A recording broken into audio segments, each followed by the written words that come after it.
So as you fellers and fellettes probably already know, we travel a tremendous amount for the Vice Grip Garage channel, and the reason for that is to meet you guys, the fans, and that's one of our favorite parts of every single event is sitting down before, after, or during. Derek Bieri's journey with Vice Grip Garage was never just about fixing up old cars. It was about survival.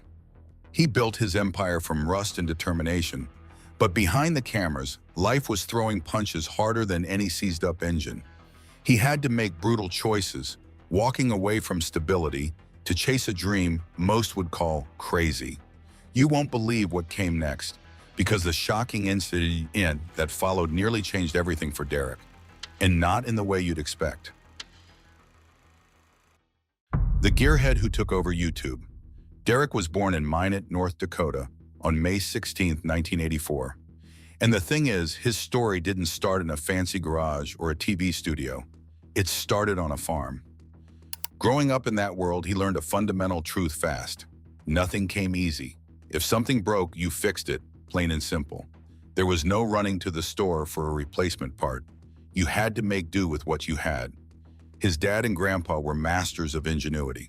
They could make almost anything run again with some tools, a lot of elbow grease, and a little bit of creative thinking. We'll at least take a look at them and then just drive it. We got to test on this thing because we basically have no choice. And today is probably the day that this place is going to burn down. So sit tight, relax, and let's have some fun.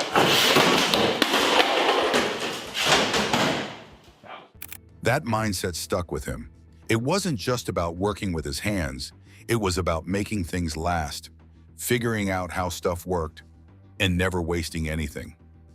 By the time he was a teenager, it was clear he had a natural talent for all things mechanical. Welding, fabricating, and restoring beat-up machines were all second nature to him. But here's the crazy part. He didn't learn any of this from books or in a classroom. His education came from real-world mistakes, trial and error, and long, greasy nights in the garage. Every broken-down engine was a new puzzle to solve, and every rusted-out truck was a challenge just waiting to be conquered.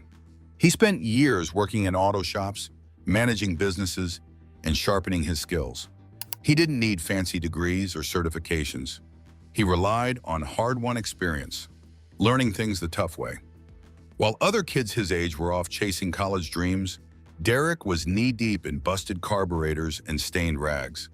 His reputation for taking on impossible car projects grew in his local community. He was the guy you went to when everyone else said a car was too far gone. But nobody saw this coming. His path was about to take a sharp turn away from the garage and into a world that seemed completely opposite to everything he loved. Fun watching him grow up and get to be more independent because they can make those decisions. Like Bradley's shooting his rockets now every day. We couldn't do that in town. Yep. That old life in the corporate world was safe, but a different kind of engine was calling to him, leading to the biggest choice of his life. For a long time, Derek put his love for cars on the back burner to chase a more traditional career. It's really strange, but he stepped into the corporate world. Suits, meetings, and a 9-to-5 schedule became his new norm. It was a stable life, and it paid the bills well, but it wasn't what he was passionate about. The garage was still his true home. He still found time to work on cars after hours, sneaking in garage time whenever he could, like a man living a double life. But as the years rolled by, that itch to build, restore, and revive never went away. The office world just wasn't cutting it. And then something totally unexpected happened. In 2007, inspired by some of the car content he was seeing on the internet, he decided to start filming his own projects. At first, it wasn't glamorous at all. The camera work was rough, the lighting was bad, and he was just figuring things out as he went. But the heart was there. What people miss is this key detail. He was just being himself, a regular guy wrenching on old cars, and people started to connect with that. His big break came when he tackled a 1969 Camaro Z28. The car was an absolute mess, but he brought it back to life, and people took notice. His down-to-earth style, his humor, and his no-nonsense approach to fixing cars made his videos stand out. He wasn't showing off showroom-perfect restorations that cost a fortune. He was saving cars that most people wouldn't touch with a 10-foot pole. His YouTube channel, Vice Grip Garage, started to grow, slowly but steadily. He wasn't an overnight success, but he kept at it, pushing forward with each new project. Other than our home, as you guys know, we had the shop in Minnesota still, and we had the shop in Wisconsin, but what you don't know is we also had a third shop that was full of cars for storage. We also had a bunch of... Vice Grip Garage became the go-to place for gearheads who wanted to see real work, not flashy edits or staged drama. His audience grew into the millions, all drawn in by his incredible ability to take junkyard wrecks and turn them into roadworthy machines. At first, balancing the channel with his corporate job was manageable. He filmed in his free time, edited videos late at night, and treated it like a serious side hobby. But it didn't stay that way for long. The more people watched, the more demand there was for new content. He was burning the candle at both ends, and something had to give. He had to make a choice. He could either keep his safe, comfortable corporate career or dive headfirst into the unpredictable, risky world of online content creation. Now, a shocking incident would force his hand and change his life forever. The shocking incident that changed everything. Things looked normal until they weren't. Derek was juggling his demanding corporate job with his exploding YouTube channel, and the pressure was building. He was at a crossroads, and the decision he was about to make would become the shocking incident that changed his entire life. The wild part is, it wasn't a car crash or a lawsuit that forced his hand. It was the quiet, creeping realization that he was living the wrong life. He was succeeding in a world of suits and boardrooms, but his heart was in a world of rust and grease. So he did what most people would call crazy. He walked away. He quit his safe, high-paying corporate job, leaving behind the stability and the guaranteed paycheck for good. From that moment on, it was all about the garage. Here's where it all takes a sharp turn. The moment he went full-time on Vice Grip Garage, the channel exploded. With all his time and energy now focused on creating content, the projects got bigger, the videos got better, and his audience grew at an unbelievable rate. His success led to some big opportunities. Now you guys know I got a few square bodies, but my dually square body gets 3 miles to the gallon, downhill, empty. That's fine. In 2021, he packed up his family and made a massive move from Minnesota to Tennessee. And just when you thought it all seemed figured out, you realized this move wasn't just about a change of scenery. The truth nobody expected is that it was a strategic business decision. In Minnesota, his daily commute to his old corporate job ate up more than an hour each way. That added up to an entire month every single year wasted on the road. Moving south meant he could spend that time where he really wanted to be, in the garage, building his empire. Tennessee's weather was another huge plus. No more harsh, freezing winters shutting down his work for months at a time. He could wrench year-round, which meant he could keep content flowing and take on even bigger projects. And for someone who loved racing, being in Tennessee put him right in the middle of one of the best motorsport regions in the entire country. His passion for cars wasn't just about fixing them up anymore. It was about pushing them to their limits. In 2021, he took part in the Midwest Drags event, piloting a lowered ice cream truck just for fun, which his fans loved. But the real challenge came when he entered Rocky Mountain Race Week with his powerful Mustang, affectionately named El Toro. That car wasn't just fast. It was a monster, pulling off 8-second runs on the drag strip. The experience lit a fire in him, and soon racing became a bigger part of his life. The deeper you look, the stranger it gets how perfectly everything started to fall into place once he made that one brave choice. His growing success on YouTube didn't go unnoticed by the mainstream media either. If it doesn't, then we're really going to tear into this thing and convert it to a carburetor setup and then do some tootling. Motor Trend came calling, offering him his own TV show. In 2022, roadworthy rescues hit the air. The format was simple: find forgotten, neglected cars, and bring them back to life under a tight deadline. The pressure was real, the challenges were intense, but it was exactly what he loved doing. The very first episode had him reviving a 1967 Mustang that had been sitting untouched for nearly 3 decades. It was proof that the shocking decision to quit his job wasn't an end, but the beginning of a whole new chapter. This next rescue would test every skill he had as he raced against a blizzard to save a forgotten legend. Derek landed in Kentucky, staring down a 1979 Fox body Mustang that he had bought sight unseen. It was not running and had been sitting dead in a barn for 23 years. And just when you thought it couldn't get weirder, a massive snowstorm was bearing down on the region, with 4 to 6 inches expected to fall. He had only until the next afternoon to get this thing moving, or he'd be stranded.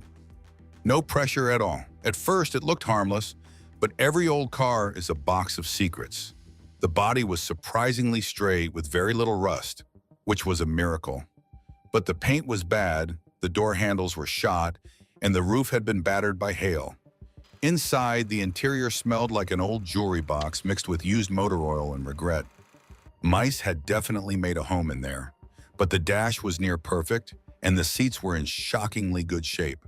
Okay, we got rotation, gonna dig in, like I said, AC, ignition, all of this stuff coming out. Well, the guy pretty well has this stripped out, got the lightning hoses out, stuff like that. The odometer read 20,000 miles, but it was probably 120,000. The wild part is, a quick check of the vehicle identification number confirmed it was a real factory V8 car, which was a huge win. But under the hood, it was a mess of questionable wiring and crusty parts. The ignition system was completely shot, a classic Ford problem. The battery was dead, of course, but after hooking up a fresh one, he turned the key and got rotation. The motor wasn't locked up. That was a massive relief, but it was supposed to be easy, until it wasn't. The distributor was stuck solid, fused in place by over 2 decades of rust and grime. This was the roadblock. He broke out the torch, heating it up and soaking it in penetrating oil. Back and forth, with heat and a pry bar, he fought with it. The sun was setting, the snowstorm was getting closer, and everything depended on getting this one part out. Finally, with a loud, sickening crack, it let go. Freedom. He slapped in a fresh distributor and a new ignition setup, but the fuel system was next. The lines were brittle, the sending unit was trash, and the fuel pump was gone. He had to drop the entire fuel tank and clean out years of varnish that smelled like ancient, rotten gasoline. Then came the cooling system. Belts were cracked, hoses were leaking, and the thermostat was stuck. Big downside here is we are way out of the country. I think the nearest parts store is 35 minutes, something like that. So let's see if I can find myself a bologna sandwich. He yanked out the old parts, cleaned out all the rust, and put in new ones, just hoping the old radiator would hold pressure. From the outside, it seems simple, until you dig deeper. The brakes were questionable at best, and the electrical system was full of gremlins. Headlights worked, but the brake lights and turn signals were dead. He chased down bad grounds and corroded connections, fixing what was critical and ignoring what wasn't. The race was on. Getting it to crank was one thing, but making it run was the real fight, and this Mustang had plenty of trouble left to give as the first snowflakes began to fall. And then came the part nobody expected. A whole new set of problems hidden deep inside the engine. More than just oil, rust, and elbow grease. With millions of subscribers and a dedicated fan base, his on-screen persona, a blend of farm-grown ingenuity, folksy humor, and genuine mechanical talent, has become iconic. But with this level of fame comes a whirlwind of chatter, persistent rumors, and elaborate fan theories. The narrative presented in his highly entertaining videos is meticulously crafted, and as many have suspected, it isn't always the full story. It's time to pop the hood and take a closer look at the scandals, truths, and surprising twists that define the world of Vice Grip Garage. One of the most persistent whispers of scandal surrounding the channel stem from a single, misunderstood joke. In one of his videos, Derek introduced a particularly troublesome 1965 Chevrolet C10 project. Plagued with mechanical gremlins and fighting him at every turn, he sarcastically bestowed upon it the nickname Lawsuit. It was a classic Bieriism, a humorous jab at the truck's cantankerous nature. She hasn't been on the road since 1989, and the first time I'm seeing it is right now. Plan is to make her run and possibly drive. However, in the vast echo chamber of the internet, this quip took on a life of its own. A segment of viewers, perhaps unfamiliar with his deadpan delivery, took the name literally.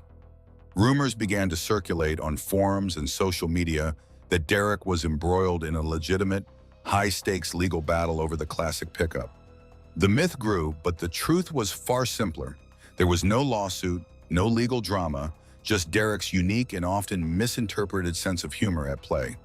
It was a testament to how his on-screen narrative could sometimes be misconstrued by a global audience. While the lawsuit was a fiction, a very real crime struck at the heart of the Bieri family and their operation. In an incident that was anything but a joke, a valuable and highly specialized carburetor was stolen directly from the farm. This wasn't a minor pilfering of a common part. It was a significant loss of a crucial component, a theft that felt personal and targeted. The gravity of the situation was underscored by the family's response. In a bold move, they offered a substantial $55,000 reward for any information leading to the return of the carburetor. This shocking event revealed the darker side of public life, but it also illuminated the incredible strength and loyalty of the Vice Grip Garage community. The news of the theft and the massive reward galvanized his followers. Instead of just offering sympathy, fans became a network of vigilant eyes and ears, sharing information and offering support. The incident proved that Vice Grip Garage was far more than a simple YouTube channel. And actually went through all the trouble of snipping up the old title, and she's even got a license plate on the way. I didn't buy both, because dang it, it's $6 for the front one. You can just run the rear. It was a tight-knit community, a tribe willing to rally and protect its own. As with any show that relies on dramatic reveals and seemingly miraculous outcomes, Vice Grip Garage is at the center of the "is it stage" debate. Derek possesses an almost supernatural ability to stumble upon incredible barn finds, desirable models of classic American muscle left for dead decades ago, and an unerring instinct for diagnosing their ailments. His mantra is often one of discovery and surprise, portraying each rescue as a blind gamble. This has led a vocal portion of his fan base to question the authenticity of these discoveries. Fans wonder if he truly knows more about a vehicle's condition than he lets on. Are the initial inspections as impromptu as they appear, or are cars pre-screened to ensure they have the potential for a dramatic, successful revival? The theory suggests that for a channel that relies on consistent content, the risk of acquiring a vehicle that is truly unsalvageable is too high. Therefore, some rescues might be chosen precisely because they are a guaranteed win, ensuring a compelling narrative arc from forgotten wreck to road-tripping warrior. While Derek's encyclopedic knowledge of old iron is undeniable, the line between genuine automotive intuition and pre-planned entertainment remains a subject of lively discussion among his most ardent followers. A core appeal of Vice Grip Garage is the concept of the budget rescue. We see Derek hand over a few thousand, sometimes just a few $100s for a dilapidated classic and, with a bit of mechanicking, drive it home. This narrative is incredibly appealing, but it omits a significant portion of the financial reality. What nobody talks about are the colossal hidden costs that accumulate behind the scenes. The final on-screen price tag rarely includes the new alternator, the full set of tires, the rebuilt carburetor kit, the gallons of fluids, and the countless other parts needed to make a vehicle safe and reliable. It does have a lot more dinosaurs in it. You need that for these hydraulic flat tapping cams. And apparently Walmart's just carrying Fram now, and if you want to ruin your engine, you just throw one of these puppies in there. Furthermore, the specialized tools required for these jobs, from engine hoist to diagnostic equipment, represent a substantial investment. Then there's the logistical elephant in the room, the cost of transportation. Hauling a non-running multi-ton vehicle across several states is a significant and often unmentioned expense. A project celebrated as a $500 car can effortlessly blossom into a $10,000 endeavor when all the off-screen costs are factored in, a key detail that is often lost in the magic of the final edit. Beyond the theories and financial realities lies a heartwarming truth about the future of the brand. The passion for wrenching is not just a profession for Derek, it's a family legacy in the making. In a move that has delighted fans, his youngest son Bentley has stepped into the limelight, launching his own YouTube channel aptly named Little Grip Garage. Following directly in his father's footsteps, Bentley is already tackling his own projects, from fixing up go-karts to modifying dirt bikes. His channel showcases the same infectious enthusiasm and hands-on approach, proving that the knack for bringing engines back to life runs deep in the Bieri bloodline. It's a powerful testament to the family-centric nature of the Vice Grip garage enterprise. Perhaps the most astonishing revelation for many fans is the story of Derek's life before the fame, before the farm, and before the constant smell of gasoline and freedom. The down-to-earth, grease-covered gearhead we see today once lived a vastly different life, a buttoned-up, high-level corporate executive. For years, he was an entrepreneur, an officer in various companies, navigating boardrooms and balance sheets. He was, by all accounts, successful in a world far removed from the dusty barns he now frequents. Was Derek's biggest risk walking away from corporate life, or letting millions watch his every move? Smash that like button, hit subscribe, and let the debate begin.